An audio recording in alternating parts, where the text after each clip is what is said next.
Good evening, ladies and gentlemen, boys and girls from sea to shining sea. This is WJAZ coming to you live on this fine summer's night, bringing you the latest and the greatest from the world of modern convenience and motorized marvels.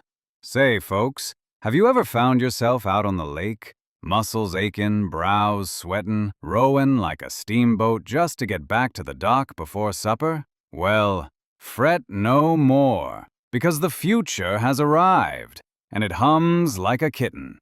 Introducing the Evinrude Row-Boat Motor, the outboard wonder making waves from coast to coast. Built with American know-how and a heart of steel, this 2-horsepower dynamo clamps right onto your skiff, and vroom, you're cruising faster than a cat on a hot tin roof. Crafted by old Evinrude himself, the wizard of watercraft, this mechanical marvel turns any old rowboat into a motorized dream boat. Just pull the cord, twist the handle, and off you go.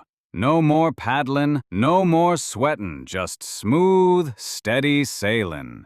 Perfect for fishing, courting, or just taking in the breeze, the Evinrude is the talk of the town. Why, even Uncle Charlie traded in his oars for one, and now he won't stop bragging at the lodge. So head on down to your local dealer or write to Evinrude Motors in Milwaukee, Wisconsin, and tell them WJAZ sent ya. Prices start at just $95, and brother, that's a bargain you can't row away from. The Evinrude Row-Boat Motor. It's not just progress, it's power on the water. Stay tuned now for the Benny Goodman Quartet, right after a word from our sponsor. Lucky Clover Tobacco, smooth as a river breeze.